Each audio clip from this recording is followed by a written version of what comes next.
हर खबर पर होगी आपकी पकड़।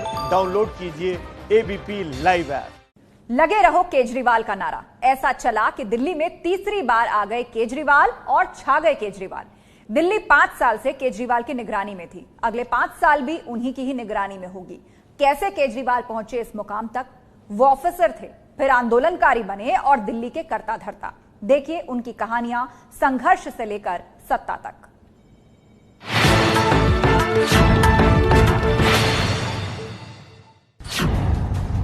दिल्ली के मुख्यमंत्री के तौर पर हैट्रिक मारने के साथ ही अरविंद केजरीवाल ने राजनीति का 7वां आसमान छू लिया है। 2020 के विधानसभा चुनाव में आम आदमी पार्टी ने एक तरफ बम्पर जीत हासिल की और एक बार फिर इस जीत के सबसे बड़े हीरो रहे अरविंद केजरीवाल। दिल्ली वालों, गजब कर दिया आप लोगों ने।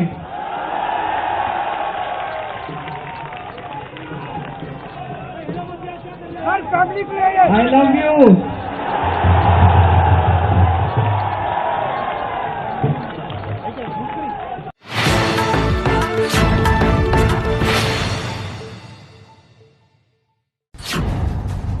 अरविंद केजरीवाल की इस शानदार कामयाबी में उनकी पार्टी के हर कार्यकर्ता के योगदान के साथ ही उनकी पत्नी का भी अहम साथ रहा है। अपने बच्चों हर्षिता और पुलकित के साथ पति के लिए कैंपेनिंग करने से लेकर उनका बचाव करने तक सुनीता केजरीवाल दिल्ली चुनाव में बेहद सक्रिय दिखी हैं। मेरे परिवार ने, उन्होंने भी खूब लग के मेहनत की, उन्होंने खूब सपोर्ट किया।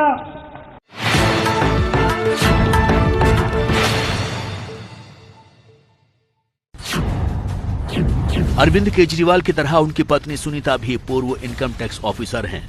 अरविंद और सुनीता की प्रेम कहानी भी साल 1993 में तब शुरू हुई थी जब दोनों इंडियन रेवेन्यू सर्विस की शुरुआती ट्रेनिंग के लिए मसूरी में थे। इसके बाद नागपुर के national academy for direct taxes में 62 हफ्तों के कोर्स के दौरान इनकी दोस्ती और गहरी हुई, जिसके बाद दोनों ने शादी कर ली।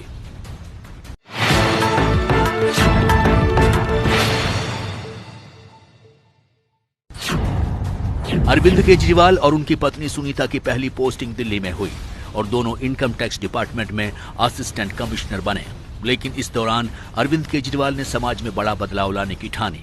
वो नौकरी के साथ साथ सूचना के अधिकार आंदोलन में जुट गए, जिसके लिए उन्होंने साल 2002 में परिवर्तन नाम की संस्था भी बनाई थी।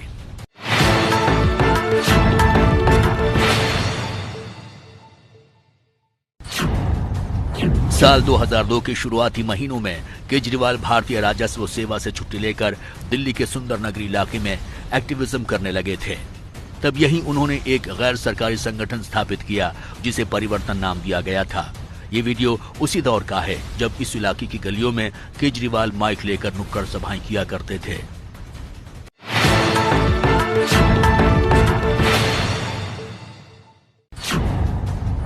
सुंदर नगरी इलाके में ये छोटे से फ्लैट में अरविंद केजरीवाल का दफ्तर हुआ करता था। कई सालों तक इस इलाके में बिजली पानी जैसे जमीनी मुद्दों पर काम करते रहे। सूचना के अधिकार के लिए चल रहे अभियान में भी उनकी सक्रिय भूमिका रही। खास बात यह है कि सुंदर नगरी के लोगों और उनकी समस्याओं को समझने के लिए केजरीवाल यहाँ एक झुग्गी किराए पर लेकर भी रहे थे।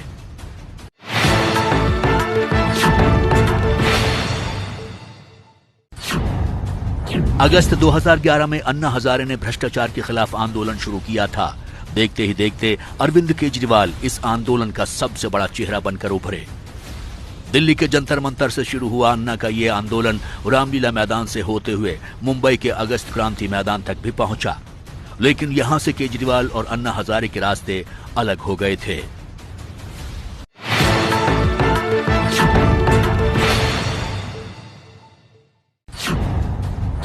2 अक्टूबर 2012 को अरविंद केजरीवाल ने दिल्ली के कॉन्स्टिट्यूशन क्लब में राजनीति में उतरने का ऐलान किया और अपना राजनीतिक दल आम आदमी पार्टी बनाई। 46 साल के केजरीवाल ने दिसंबर 2013 में असरदार ढंग से राजनीतिक पारी की शुरुआत की थी और इस साल दिल्ली के चुनाव में उनकी पार्टी ने शानदार प्रदर्शन भी किया।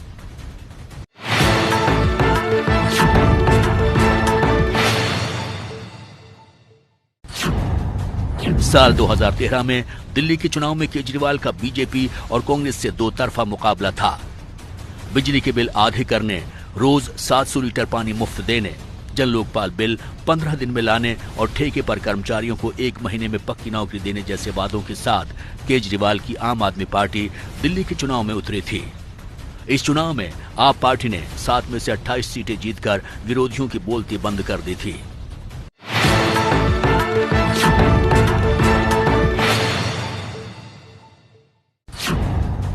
साल 2013 में अरविंद केजरीवाल ने कांग्रेस के समर्थन से सरकार बनाई थी, लेकिन पहली बार दिल्ली के मुख्यमंत्री बने केजरीवाल ने 49 दिनों के बाद भ्रष्टाचार विरोधी विधेयक के मसले पर अचानक पद से इस्तीफा दे दिया। केजरीवाल ने 2014 में बनारस से पीएम मोदी के खिलाफ लोकसभा का चुनाव लड़ा, लेकिन 3 लाख से ज्यादा मतों से हार गए।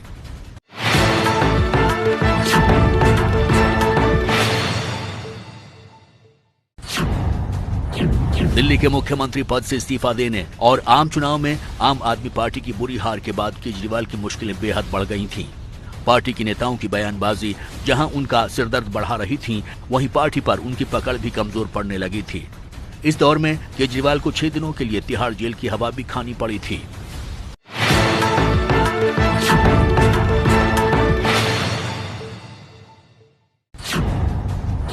साल 2015 के दिल्ली के चुनाव में केजरीवाल की आम आदमी पार्टी का सीधा मुकाबला बीजेपी के साथ था।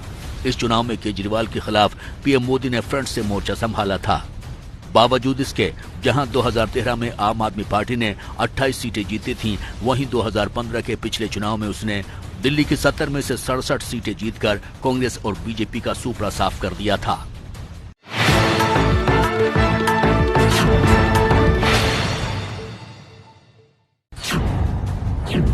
साल 2020 के दिल्ली चुनाव में भी केजरीवाल की आम आदमी पार्टी और बीजेपी में सीधा मुकाबला था और इस चुनाव में अपनी पार्टी को 62 सीटें जिताकर केजरीवाल ने जीत की हैट्रिक लगा दी है। केजरीवाल को फिर सत्ता तक पहुंचाने में चुनावी चाणक्य प्रशांत किशोर की रणनीति बहुत काम आई, जिसने बीजेपी को फायदा पहुंचाने वाले हिंदुत्व और शाहीन बाग जैसे चुनावी मुद्दों की हवा निकाल दी। चुनाव नतीजों के ठीक बाद केजरीवाल और प्रशांत किशोर के गले मिलने की तस्वीर भी आई।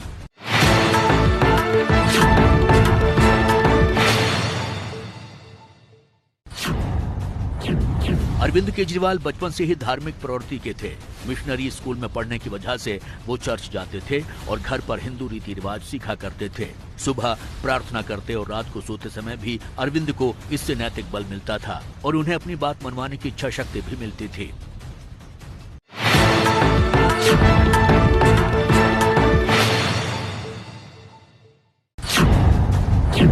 हरियाणा के भवानी जिले में केजरीवाल का गांव सिवाना मंडी है। इसी गांव में 16 अगस्त 1968 को गोविंद रीम केजरीवाल और गीता देवी के घर अरविंद का जन्म हुआ था। केजरीवाल का जन्म जन्माष्टमी के दिन हुआ था, इसीलिए उनके घर वाले उन्हें किशन नाम से भी बुलाते हैं।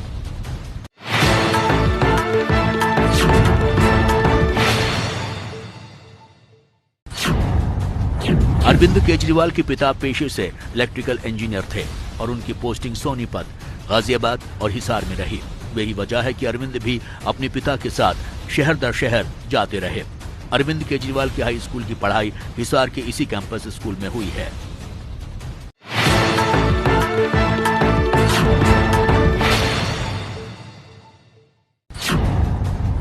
अरविंद केजरीवाल को बचपन से ही किताबें पढ़ने और शतरंज खेलने का शौक है। इससे फुर्सत मिलती तो स्केच बुक थाम लेते, पेड़ पौधों, इमारतों और पशुओं के स्केच बनाते थे। अरविंद केजरीवाल बचपन से ही धुन के पक्के और जिद्दी थे, लेकिन सीधे साधे स्वभाव के रहे और इसीलिए कभी उनकी कोई शिकायत घर तक नहीं पहुंची। हम उन्हें प्यार से केजरी बुलाते थे। ही वॉज वेरी टिमिड, बहुत हम्बल, बहुत शांति रहने वाले लड़के थे। डांट का कोई एपिसोड मुझे याद नहीं।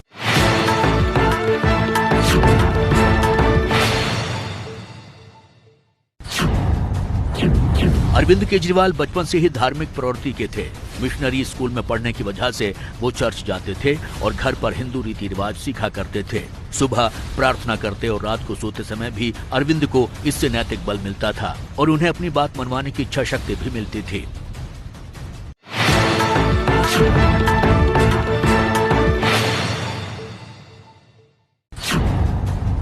अरविंद केजरीवाल को अपने जुनून के साथ जीने की आदत बचपन से रही है। स्कूल के बाद वो इंडियन इंस्टीट्यूट ऑफ टेक्नोलॉजी यानी IIT भी इसी जुनून के साथ पहुंचे थे। केजरीवाल ने IIT खड़गपुर से मैकेनिकल इंजीनियरिंग की पढ़ाई की है। वैसे आईआईटी से उनकी राजनीतिक विचारधारा भी बननी शुरू हुई। गरीबों, उपेक्षितों की तकलीफों को उन्होंने समझना शुरू किया।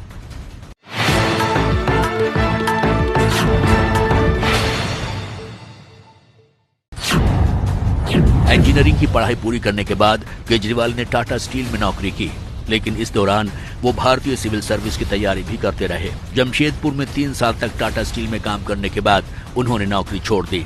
साल 1952 में केजरीवाल कोलकाता चले आए, जहां वो मदर टेरेसा से मिले। केजरीवाल ने इंडिया टुडे को बताया था कि मदर टेरेसा के कहने पर उन्होंने कालीघाट आश्रम में 2 महीने तक काम किया।